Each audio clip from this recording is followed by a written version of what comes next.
Oh, it's been a little while. Good morning, everybody. Good morning. I'm humbled just to be asked to preach as I've been walking through our journey, my journey, our journey, everybody's journey. But I know that you have been faithful in praying for my family, and I know that because, you know why I know that? Because I know you well enough. And I appreciate that immensely. And I really do. God He's good all the time, whether times seem good or not. He's still good. He can't help but be good. That's what He is. And I'm going to kind of talk a little bit about that. I talk about that a lot, don't I? I tend to get up here and try to give pep talks. And you're probably going to get another one. So, but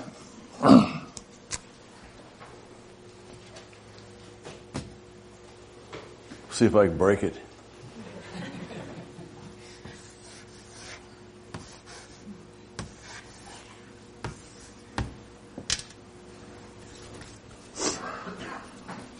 Why? It's that question that so many times we all want to ask. We all want to ask God. And there's been a lot of encouragement for the 44 years now that I've been a believer that says, well, I don't know, you want to ask God why? He's probably going to tell you, just trust me. And that is the answer He gives most of the time. But as I've looked through the Word and I've seen a few examples of men that did ask God why, out of desperation, God didn't give a condemning answer.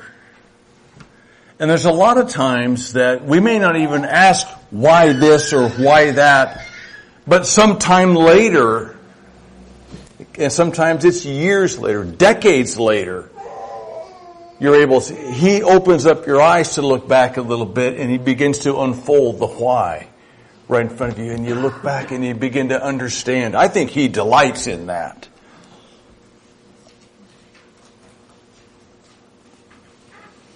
Now that doesn't make what we're going through right now any easier, but we do serve a God of hope. And I thank God for that. That we can have hope in Him. We can have hope and trust and faith that He really does know exactly what He's doing all the time. He really does.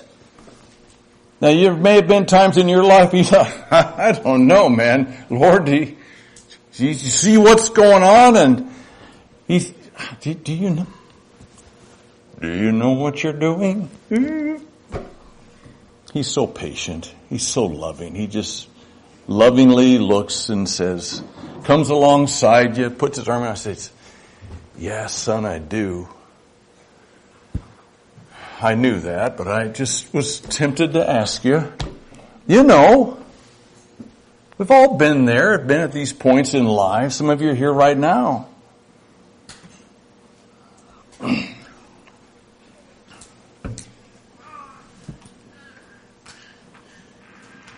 The definition of why. It's a question concerning the cause or reason of something done or achieved. And we know that, but just to give a definition. It's the cause or reason. Why did you do this? Well, because this and this and this and this. Oh, okay. Why did you do this where? Why did you do this when? Why did you do what? How did you do what you did, and why did you do it the way you did it, and all that, and all the whys. Our minds can go a million places with that.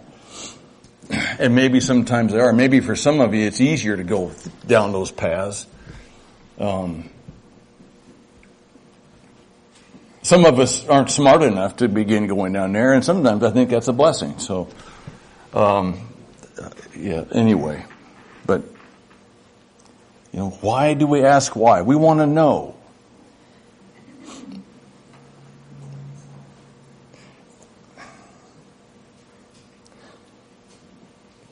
I had to write this down and think of this. But you know that it's our nature. It comes out in toddlers. They ask why in a little different way. It comes in two words, usually not one. What is it? Come on, you know it. How come? And you say, well, because. Well, how come? That's how they get going, And you say, well, it's time for bed. Well, how come? Well, it's 8:30. Well, how come? How come it's 8:30? Well, because the big hand is there and the little hand is there. How come that's on the wall? How come? They always say, how come? It's time for bed. How come? They do that. Some of your parents are laughing because, I've been there. And some of you older siblings have been laughing because you've seen your younger ones go there. And, think about that. Now, God made relationships between parents and children on purpose to give us an example. It's like, Lord, am I like that to you? Do I ask that? You can search your heart on that.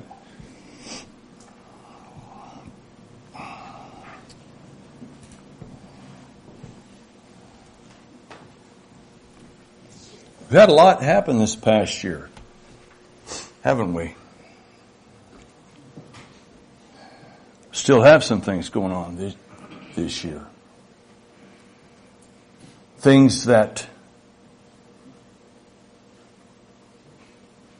leave that question at least wandering in your mind if it doesn't come out your mouth. I remember it was 2006, and we had a little church body right about this same size in Cheyenne. And within a period of about 3 months, we had Brother Aiden Kaufman, Brother Ken Lowry, and a young boy, Jesse Hostetler, all were diagnosed with cancer.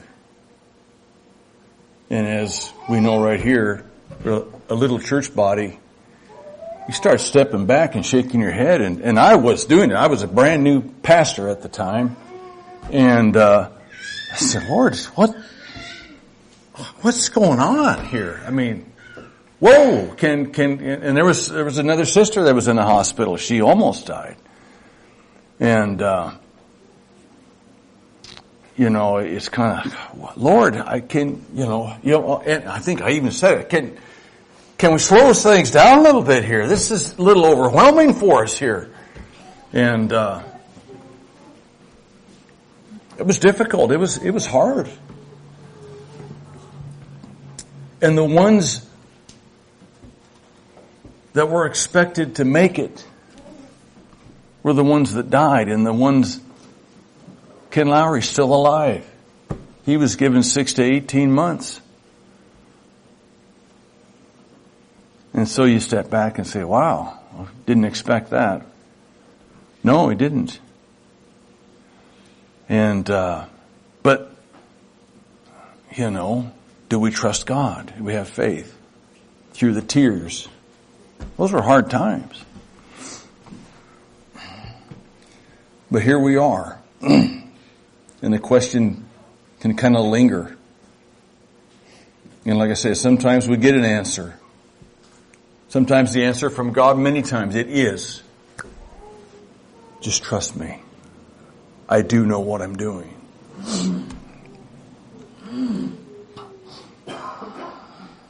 And sometimes He'll give an answer. I got one here over Christmas when I was out in Cheyenne visiting my family. I'll share with you a little bit later. 15 years.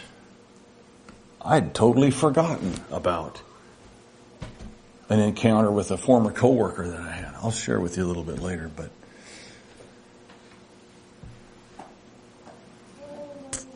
but God does not, it told me God does not forget.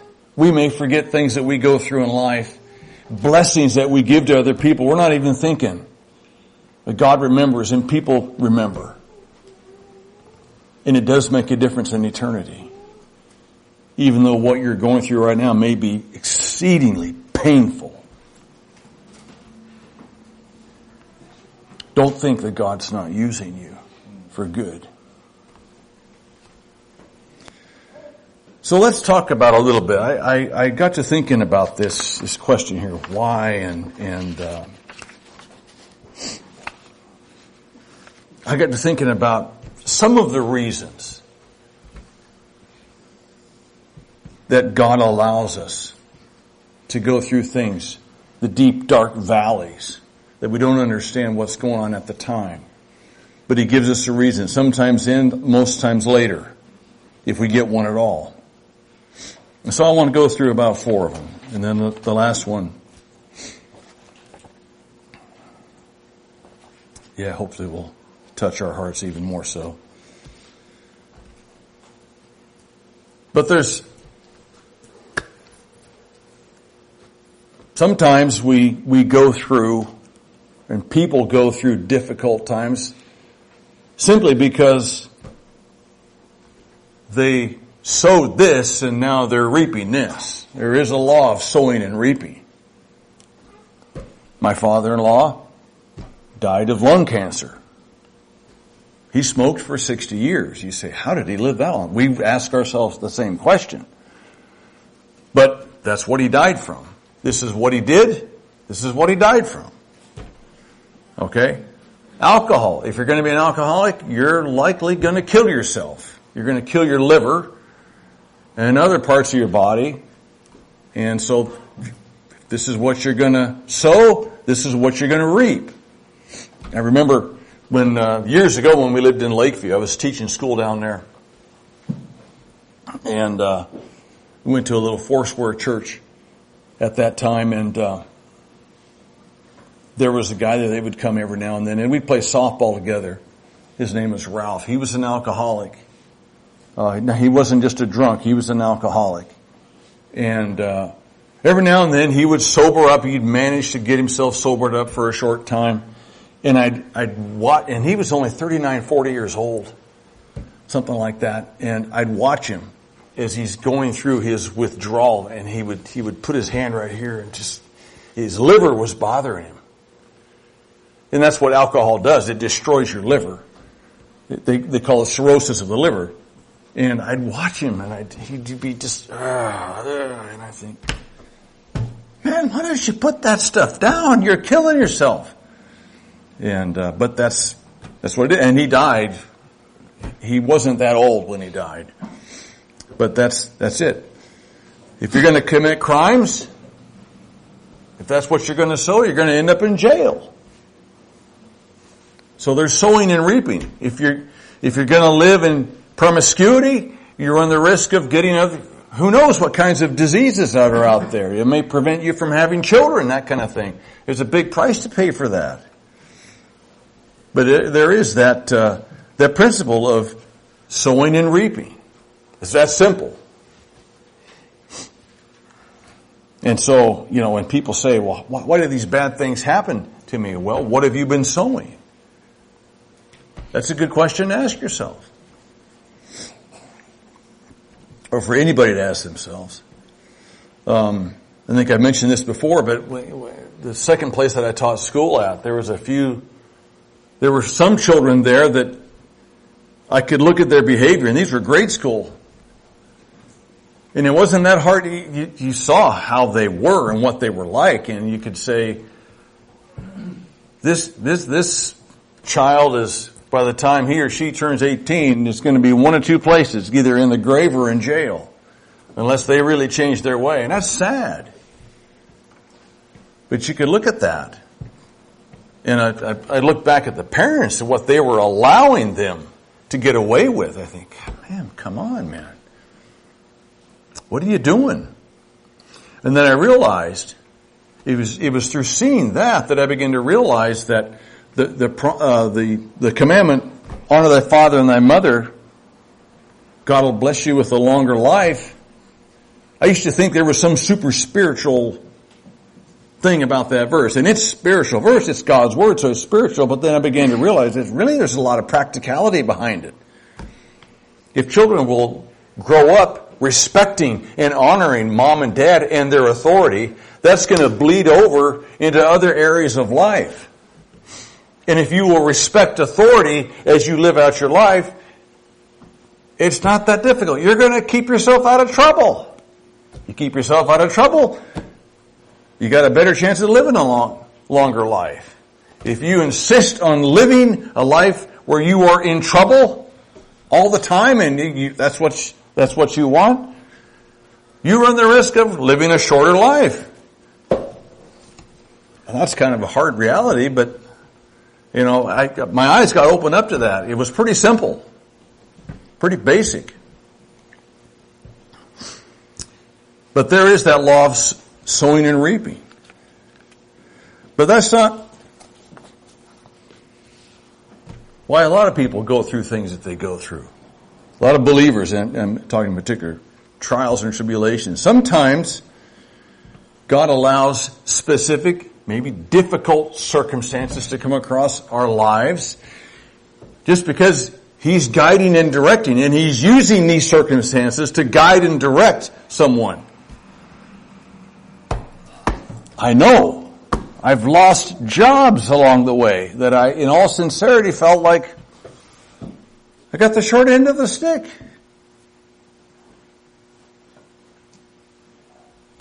Yes, and the Lord would say, yeah, you did, son. Do you trust me? Do you love me? Yes. Keep walking. Trust me. I know where I want to take you. You just keep walking. Okay. I think of Abraham. Genesis 12. Let's go ahead and read that. Go to Genesis 12. We're going to get to a place where we're going to go through a fair bit of scripture here. Genesis chapter 12.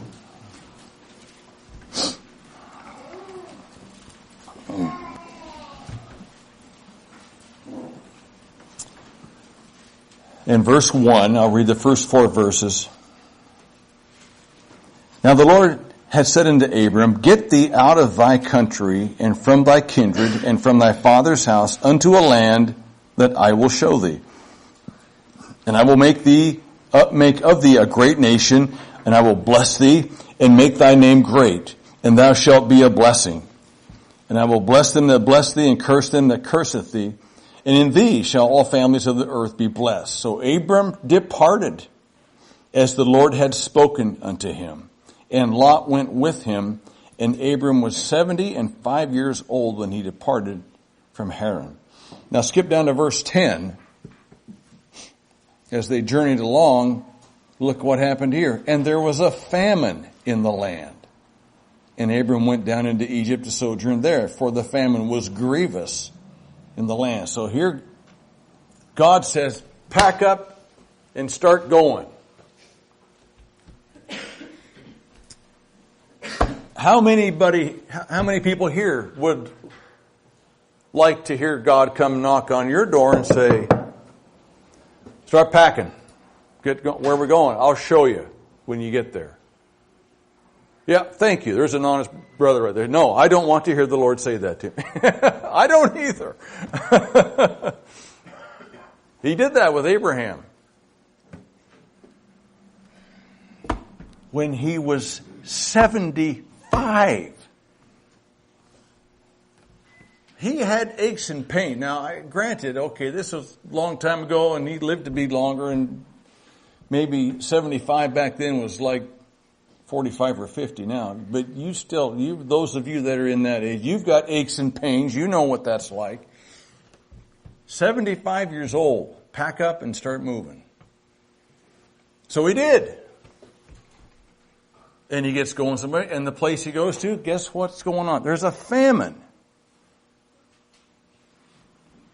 Now, I'm sorry, but I can't help but wonder if Abram in his mind was thinking, why did the Lord bring us here? I would have asked that question. I would have. But he had faith. He got up and he moved. And he was okay. And every promise that God gave him came true. Every promise that God gave him came true. An example. God was directing his path. Another example in Acts there. I think it's Acts chapter 16 where Paul gives a little, Luke wrote Acts, a little description of their path as they were moving on. I think might have been their second missionary journey. And now it talks about how we wanted to go over here, but the Spirit didn't let us go over that way. He went over here instead. And we started going over here, and we ministered over here, and then we wanted to go over here to this town over here, but the Lord forbid us from going over there and guided us over here. But it's a fascinating little few verses there that gives clear indication that these men were in complete subjection to the leading of the Spirit of God. And when the Spirit of God says here, they went there. And they wanted to go over here, but the Spirit said, no, I don't want you to go over there. Okay, where do you want us to go? Over here. Okay, fine. They were in complete subjection. It's a beautiful little passage. Good for us to learn from.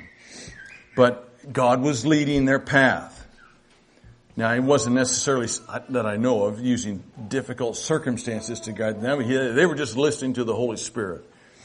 But, man, I think of my own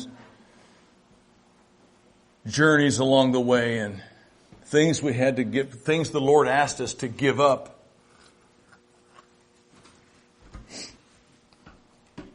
Man, I gave up a nice job in Cheyenne. Had a nice retirement there, and the Lord said, well, it's time to get up and move. Okay, we did. You guys got stuck with us for a while, and I lost my job down in Eugene. All right, well, we'll hang around a little bit and we'll paint sheds for a while. And did that till my knees couldn't take it anymore on the concrete there, and okay, we'll sell sheds for a while. All right, we'll sell sheds. Then we'll step out of that. We'll just look at the orders of the sheds for a while, and then sales just plummeted. And well, Mike, you're done. Okay. It's not easy sometimes. That's okay. You know what has not happened to me or us? No one has taken Jesus away from me. Nobody can. That's what's important. That's what's going to last forever. But I do believe I can look back and see God's hand leading along the way. And it wasn't easy. And we'd get to where He wanted us to be. And I'd get befuddled. I thought, man, Lord, you told me to take this job. And we took it, went to Warm Springs and took a job with the post office. Left a really good job in San Diego, and then I get fired. And I thought, Lord, what? I don't understand. That's okay. You don't have to understand. I'm still with you. You just hang on to me. I'm still with you. It's all right. No one's taken me away from you. You're fine. And I'm sitting there saying, how come? How come? How come? How come? God is so patient. He amazes me. But He does. He uses sometimes those circumstances, life's valleys, just to get you where He wants you to be. It may not be easy. It may not be fun. That's okay. Sometimes in that leading, most times, all the time, he's got people or at least someone he wants you to meet. He may take you to a certain place because he's got someone there he may want you to minister to, or he's got someone there who he's going to use to minister to you. I think I shared with you one time my mom, I was about 10 or 11, they'd found a lump on her breast. They took her in the hospital and took a sample of it, took a biopsy, and back then, 1970, 71, everybody shared a hospital room, and it was pretty open, you didn't have much privacy there. And turned out it was benign. It wasn't anything big deal, but they wanted to make sure and check it out. And there was another lady right there in the room with her there who was talking to a friend of hers, and they were kind of bad-mouthing this other person that she knew. And my mom, she loved Jesus, but she had a way sometimes of opening up her mouth and just letting it out, It's like, oh, Mom, come on, relax a little bit, And she spoke up over here and listening to this conversation. She said, sounds like that lady needs a good dose of Jesus. And it was about a year later, the lady that was in the hospital along with my mom saw my mom in the grocery store. She came up to my mom. She said, I want to thank you for saying that. I needed that. That was for her. And so back it up a little bit more. So Lord, you use something physical to go wrong with my mom so that you could get her right where you wanted her to be so she could minister to this lady over here who got right with God. And what can we say? Step back and say, Lord, you're beautiful. You do all things well. He does all things well. I'll never forget that. I remember, this was right about 2006 as well. The Lowrys were living in Loveland, but they were coming to our church in Cheyenne at the time. And Lisa Lowry's mom, Marquita, was having heart surgery in Loveland, Colorado there, about an hour south of Cheyenne. So there was a lot of traveling back and forth. And Lisa's mom was just a joyful, happy lady. And she loved Jesus. And it was beautiful. But she was having a heart surgery, like a valve or something like that put in. And I remember I didn't hear her say this. I got a secondhand information, but her perspective on this whole thing, she was probably in her middle 80s. And she said, maybe early 80s. And she said, this is a great deal for me, because I'm either going to come out of this feeling a whole lot better and feeling well, or I'm not going to come out of it and I'm going to see Jesus when it's all done. That was what she said. Wow. Beautiful. And so we were there. My wife and I were there with Ken and Lisa's dad, Keith was his name. We were in the little waiting room there while Marquita's having her surgery. And come to find out that they opened her up, got to working on her heart, and her heart was in a lot worse condition than what they thought.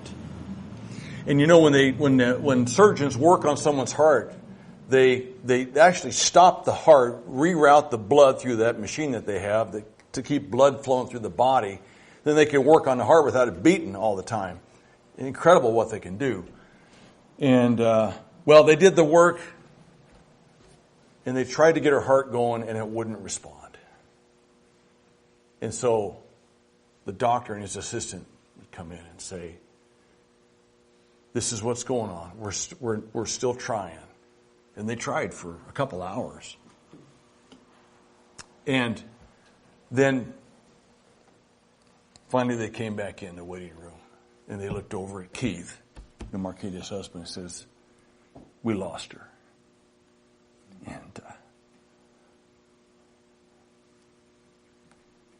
And that doctor and his assistant, you could just see the pain in their expressions as they're having to tell this. They did. It's the last thing a doctor wants to tell a spouse.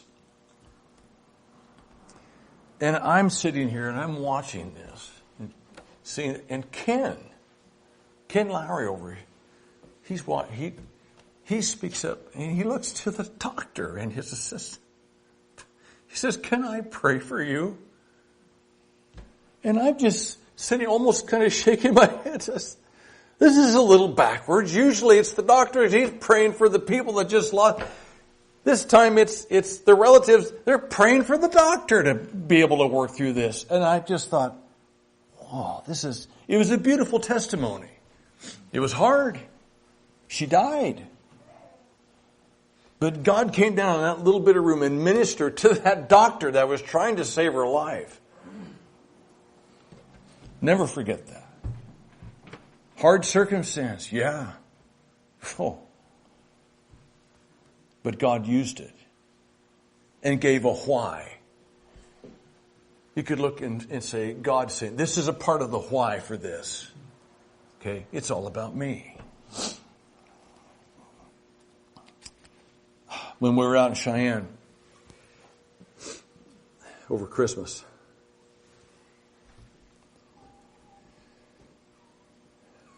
well, the first thing I noticed was my wife had asked me, she said, "You sure? Wyoming? I mean, it's cold."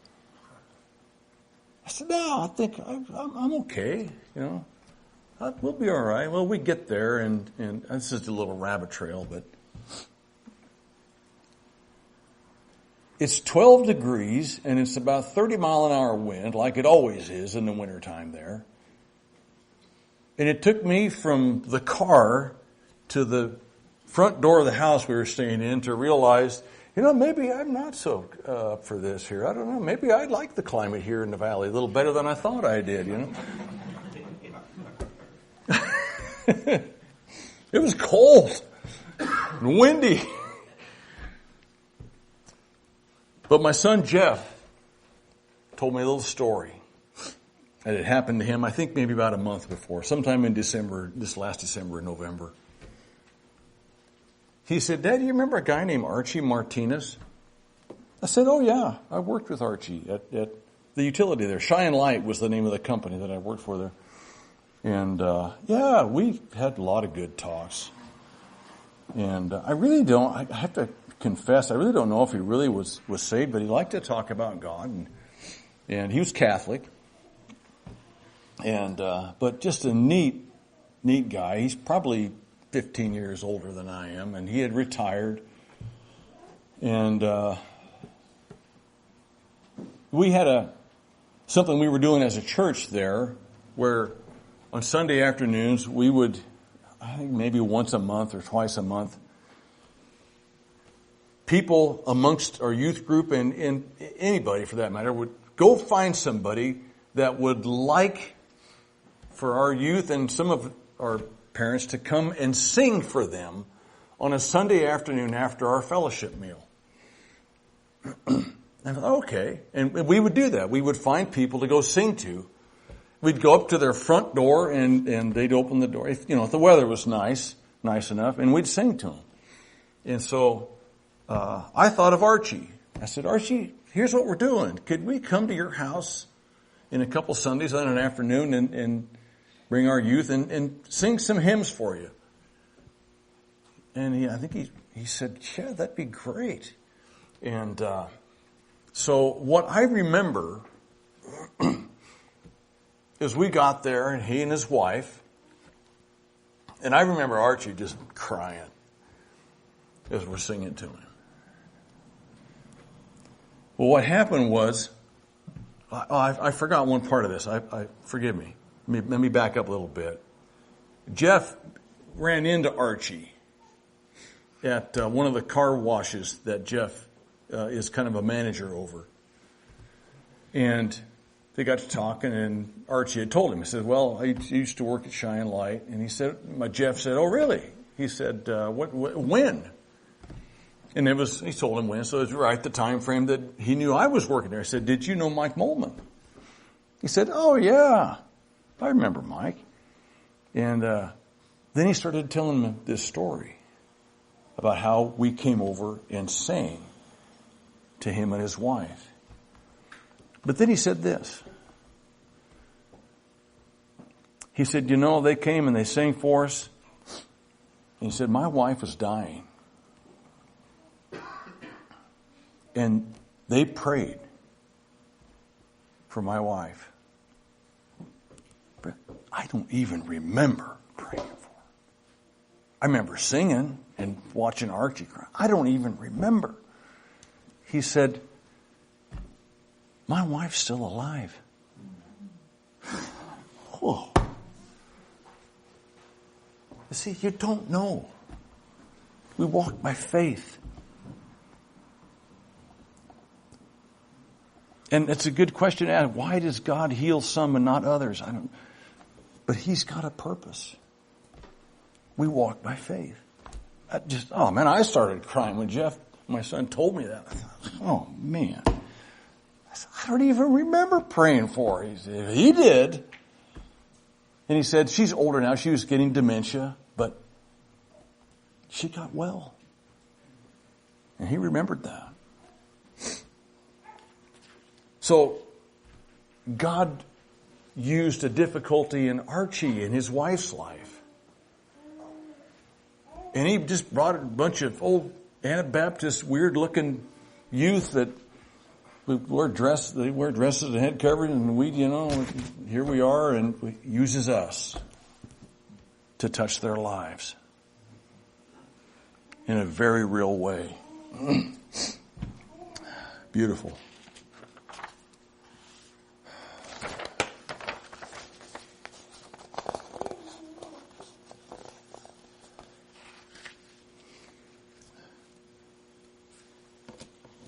So God can use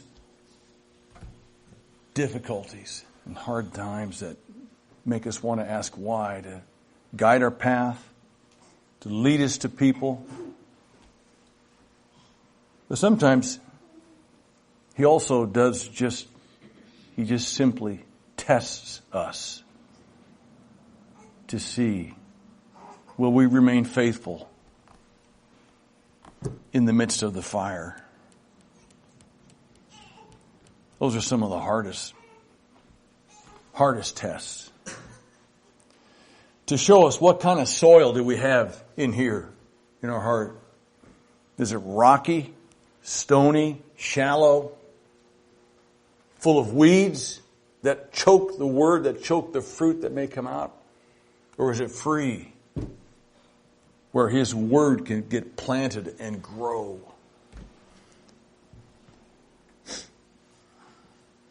To show us what kind of soil do we have in there. To see, do we have the kind of faith that will endure to the end? Those that endure to the end are the ones that will be saved. Implying that those that don't, won't. That's a scary thought. I've seen people, I'm sure you have too, get excited about Jesus for a while, for a short time, and you think they're going to grow. But then the heat gets turned up. They get taken out into the wilderness. God seems to do that. He did it with the Lord Jesus. He did it with the people of Israel. A glorious salvation from Egypt. A glorious baptism going through the Red Sea. Where? To go where? To the wilderness. They didn't do so great out there.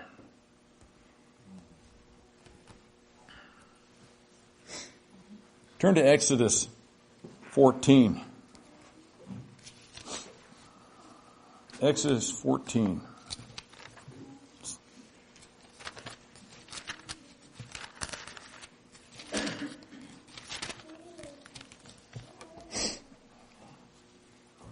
They're coming out of Egypt. The children of Israel. Moses is leading them out of Egypt. Read the first 4 verses. We're going to kind of glide through this chapter, skipping around a little bit. And the Lord spake unto, verse 1. And the Lord spake unto Moses, saying, Speak unto the children of Israel that they turn and encamp before Pihahiroth, between Migdol and the sea, over against Baal-zephon. Before it shall ye encamp by the sea. For Pharaoh will say of the children of Israel, They are entangled in the land. The wilderness hath shut them in. And I will harden Pharaoh's heart, that he shall follow after them.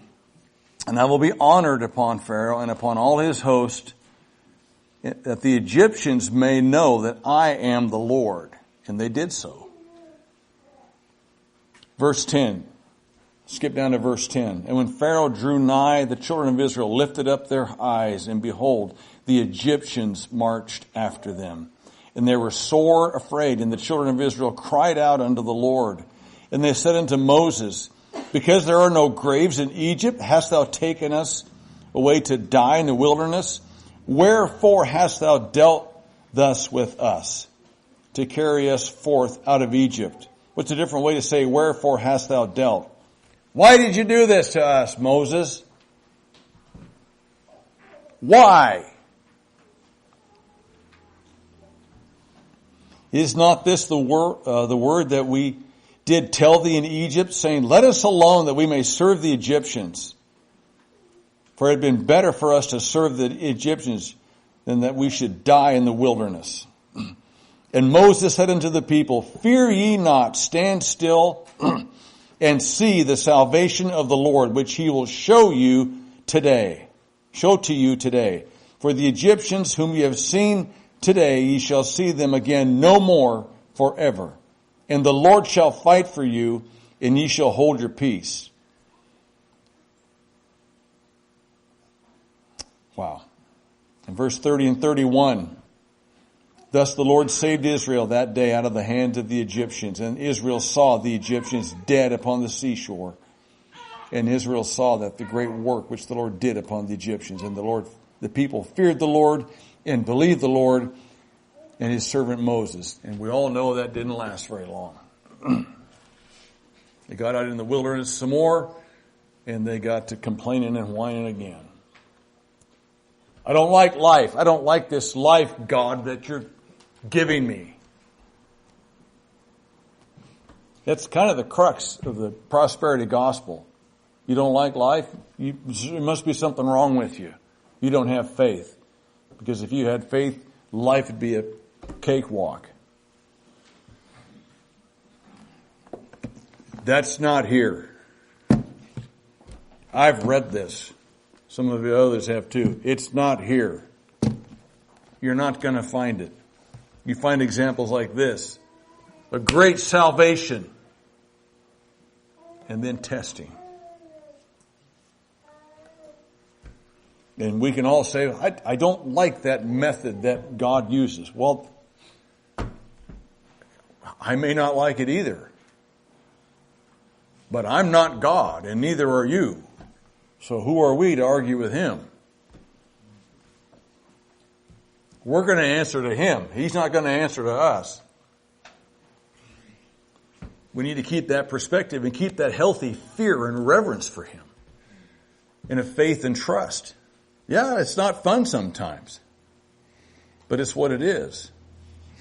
Moses, in Exodus 5, we won't read it there, but when he first went, God had to wrestle with Moses just to get him to go. Moses argued and fussed and stewed and, I can't talk and I'm weak and I'm tired and I can't do it.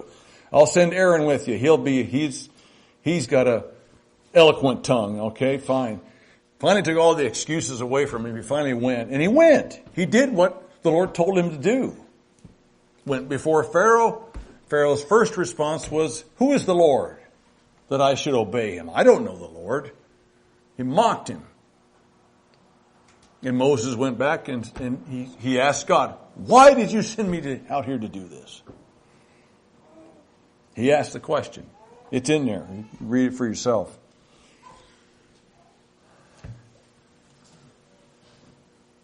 Circumstances got tough. And God's patient. Man, is he patient. Go ahead, let's go over to Mark chapter 6. Got a interesting little passage here to read. Mark chapter 6. I'm going to start at verse 31.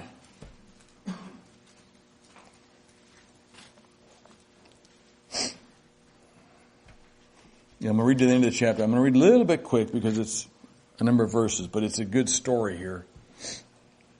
Okay. Mark chapter 6, earlier in the chapter, Jesus sent them out 2 by 2, preaching. They get back. It gives little the account of the death of John the Baptist there. And then Jesus, verse 31, he said unto them, his disciples basically, "Come ye yourselves apart into a desert place and rest a while. For there were many coming and going, and they had no leisure so much as to eat. And they departed into a desert place by ship privately. And the people saw them departing, and many knew him, and ran afoot thither out of all cities, and outwent them, and came together unto him. And Jesus, when he came out, saw much people, and was moved with compassion toward them, because they were as sheep not having a shepherd, and began to teach them many things. And when the day was now far spent, his disciples came unto him, and said, This is a desert place, and now the time is far past. Send them away, that they may go into the country round about, into the villages, and buy themselves bread, for they have nothing to eat. He answered and said unto them, Give ye them to eat. And they said unto him, Shall we go and buy 200 pennyworth of bread, and give them to eat? He saith unto them, How many loaves do ye have? Go and see. And when they knew, they say 5 and 2 fishes. 5 loaves of bread and 2 fish. And he commanded them to make them all sit down by companies upon the green grass. And they sat down in the ranks by hundreds and by 50s. And when they had taken the 5 loaves and 2 fishes, he looked up to heaven, blessed and brake the loaves, and gave them unto the disciples to set before them. And the 2 fishes divided he among them all. Must have been little bitty bites of fish. And they did all eat and were filled. And they took up 12 baskets full of the fragments and of the fishes. And they that did eat of the loaves were about 5,000 men. And straightway he constrained his disciples to get into the ship and to go to the other side before unto Bethsaida, while he sent away the people. And when he had sent them away, he departed into a mountain to pray. And when evening was come, the ship was in the midst of the sea, and he alone on the land. And he saw them toiling and rowing, for the wind was contrary unto them. And about the 4th watch of the night, he cometh unto them, walking upon the sea, and would have passed by them. But when they saw him walking upon the sea, they supposed it had been a spirit, and cried out, for they all saw him and were troubled. And immediately he talked with them, and saith unto them, Be of good cheer, it is I, be not afraid. I think I'll just stop right there. Well, no, let's go ahead and finish up. And he went up unto them into the ship, and the wind ceased, and they were sore amazed in themselves beyond measure, and wondered. For they considered not the miracles of the loaves, for their heart was hardened. And when they had passed over, they came into the land of Gennesaret, and drew to the shore. And when they were come out of the ship, straightway they knew him, and ran through the whole region round about them. Can I get a glass of water? Pretty please. And whithersoever he, and ran through the whole region round about, and began to carry about in beds those that were sick, where they heard he was. And whithersoever he entered into the villages or cities or countries, they laid the sick in the streets, and besought him that he might touch, if it were but the border of his garment. And as many as touched him were made whole. Thank you. I appreciate that. Now, remember, verse 31, the first verse we read here, Jesus said, "Come ye yourselves apart into a desert place and rest a while." Yeah, you're laughing because it's like, does it look like they got any rest? They've got nothing.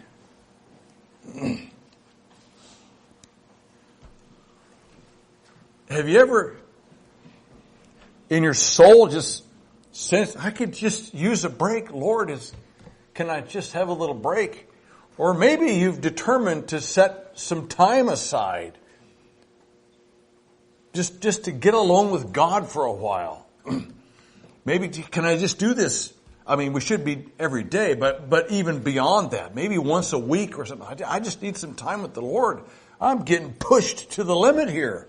Life and family and church and everything and work and, I need a break. And so you set your time aside and every time it gets interrupted. This happens and that happens and that over there. And, those of you with big families, all of a sudden, boom, here come the colds, here comes COVID, here comes whatever it is, and everybody's sick in the house and you're shot.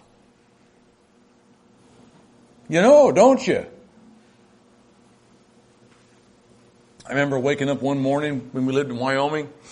I was getting ready for work and came into the bedroom. My wife's in the master bathroom there throwing up. So I'm all right. Help her get situated, get a pan, get her back in bed. I get out and there's Sam. He's throwing up. Okay, well, fine. Let's take care of him and get him situated, get him back in bed. I get him and then here comes Spencer. He was throwing up. 3 of them. All within half an hour. And I was an hour late to work. I had to get Betsy up. She was only 10 or 11 at the time. I said, honey, I need your help. You got to take care of Mom and Spencer and Sam. Okay, she did great, but welcome to life, You young parents, you young marrieds, you've been warned. I've warned you. This is going to happen to you. I guarantee it. It's life. But that's what it is. And so here they are. Let's go aside and rest for a while. Now you say, why did all this happen? It's one of those deals where you say, I don't know. I don't know why.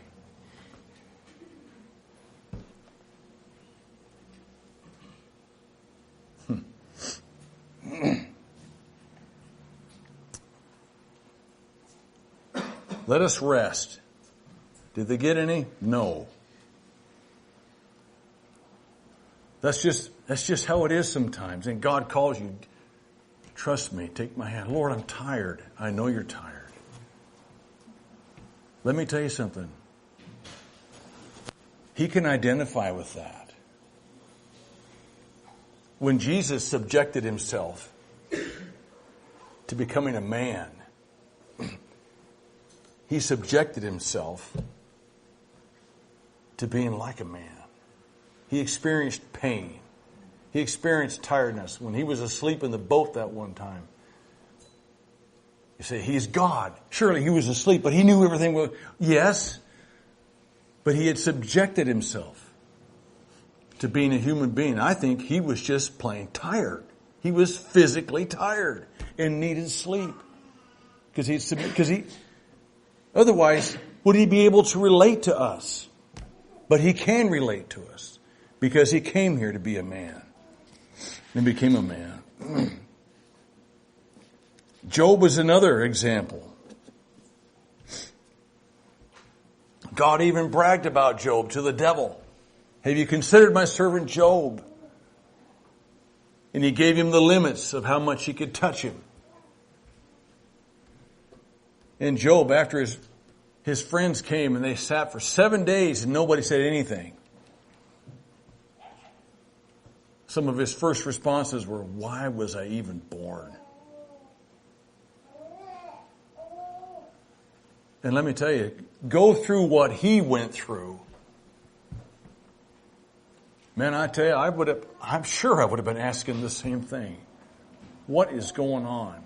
Your family's taken away, your business, your livelihood. You're left sitting down with these sores all over your whole body, and you've got 3 real humdingers for friends and a haggy-naggy wife you get left with. You blame him for asking why. I don't. Who here would go through what Job went through and live through it? And yet he did endure, and the Lord did answer. He rebuked him severely on it. His pride got exposed. But God still blessed him on the other end. But talk about a test. Now one more.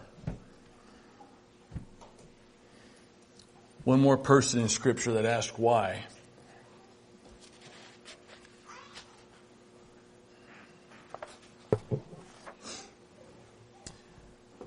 You know, it's recorded in Matthew, Mark, and Luke. And when Jesus was baptized, came up out of the water, the Spirit of God came down like a dove. And a voice came from heaven, "This is my beloved Son, in whom I am well pleased." And then, when he went up on the Mount of Transfiguration with Peter, James, and John, and they met with Moses and Elijah, and the cloud came over, and they heard the voice, "This is my beloved Son, hear ye him." Listen to him.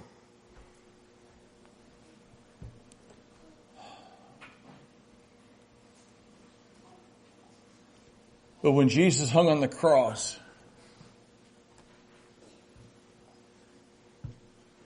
he cried out, my God, why hast thou forsaken me?"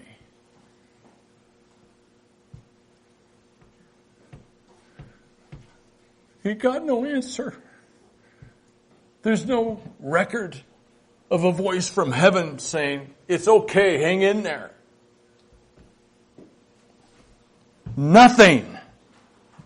In his deepest pain, bearing our sin in agony. And he's asking God why. He had every right to. He knew. But what would you do?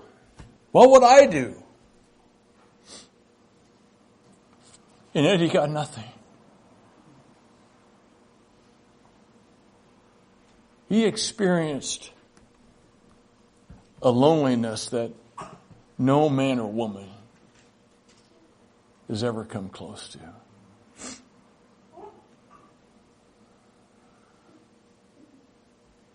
You could have stuck him 100 trillion light years away in the universe. Nobody. All his disciples that he taught and walked with and lifted up and performed all those miracles in front of, they all forsook him. We would have too if we'd have been them.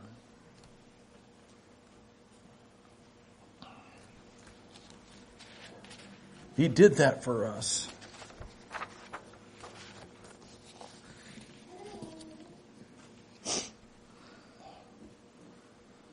He didn't get an answer. But the scripture does say that for the joy that was set before him, he endured the cross. He still knew what his death was going and resurrection was going to accomplish. He knew what his death would pay. He knew that his Father, scripture says, that he looked and was satisfied. And I'm thinking he was taking satisfaction in watching his Son die on the cross. But he was satisfied with the debt that was paid for all humanity. For all of our debt that we owe him, it was paid. And he was satisfied and could declare, the slate is clean. My Son has paid the debt. Part of that was all the anguish that he went through.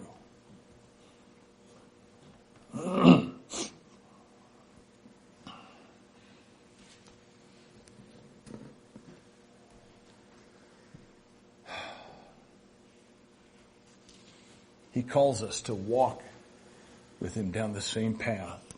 His call to each and every one of us is, follow me.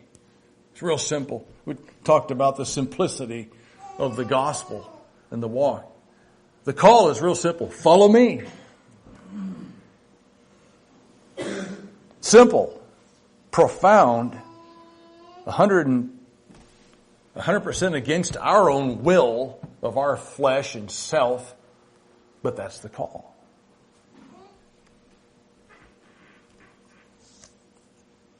Even through the difficult times, the wilderness seasons where it's so dry and it hurts, and you're watching loved ones struggle, whether physically, spiritually, mentally, emotionally. That's hard. That's hard. But what's the option?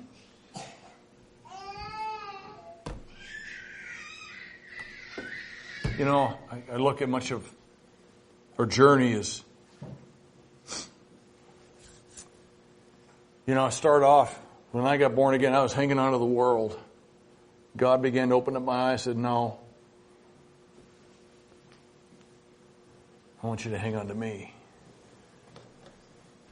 And as I've thought and pondered, it's a lot like this. I want to hang on to Jesus, but man, I have a hard time letting go of things over here too. And a part of the journey is freeing up those hands a little bit. Let go. Hang on a little tighter. Let go over here. Drop that hand. Just drop it. It's hard, Lord. My flesh and my pride likes these things. It's not easy. I know. But I'm the only one that's going to last. This is going to wither away and die, and you're going to let go of it completely one day. Let that hand go. Okay. But it didn't stop right here, see. He says, now, I want you to start lifting this hand up here. You were hanging on with both hands over here. And it's been a journey, it's been a walk, and it hasn't been easy, I know. And you've been through wildernesses, and you've wanted to ask me why, and I've told you sometimes why, and sometimes I've said no. You don't need to know why. You just need to hang on to me and get both hands over here. And all he wants us to do is to hang on to him with both hands. Both hands. Not one each like this over here. That's the whole purpose of our whole journey, of our walk, is Christ in us, the hope of glory. You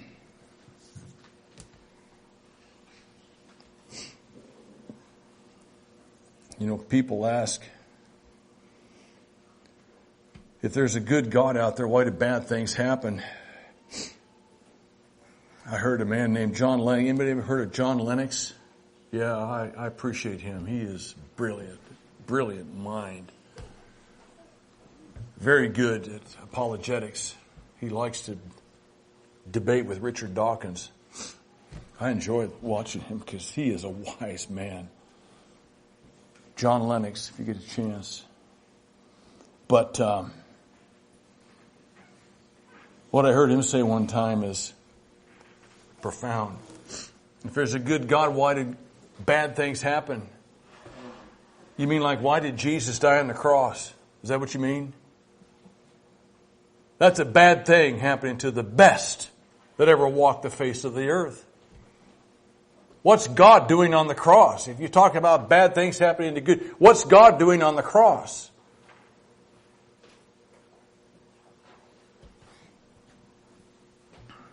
He did that for us. It was painful for him. It won't be easy for us. There'll be times where we walk through that, and it's going to be hard. It's going to be a lot of tears shed. Some of you already been doing that.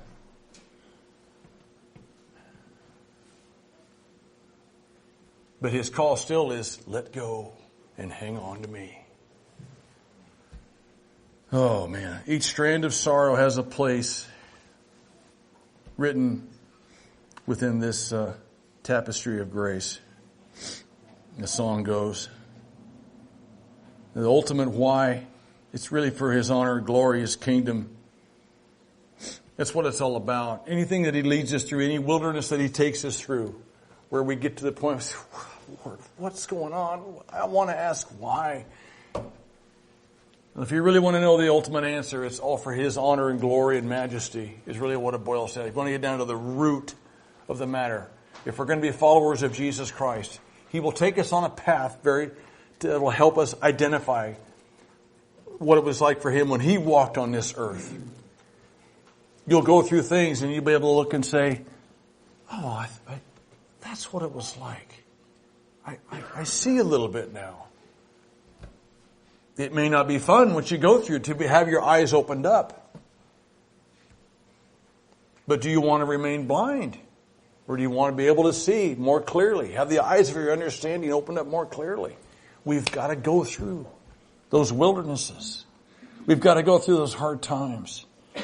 It's not easy. It's not fun a lot of times. But what's the other option? Friends, there's not one. Stay true. Stay faithful. We're here for each other. Let's help each other. Encourage one another. Sometimes it's not a word of wisdom. Sometimes it's just walking up to a brother or sister and just say, can I just cry with you?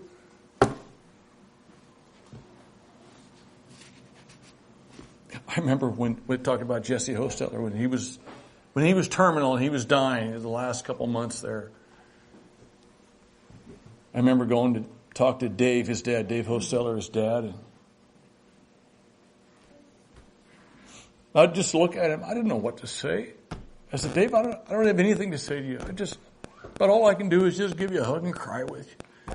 He said, that's all I need. Okay, I can do that. Sometimes that's all people need.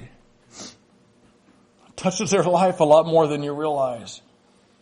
Just to be there for them. Now, it doesn't mean to say that if God gives you something to say to someone, you need to speak it.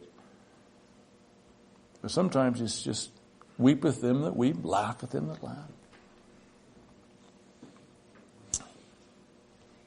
But don't feel bad if you're at that place and say, man, what is going on? Why, Lord, why? He may not give you the answer that you like, but he'll give you a loving, patient answer because that's what he is. So keep marching on. Keep going forward. He's there for you all the time, every day. Thank you.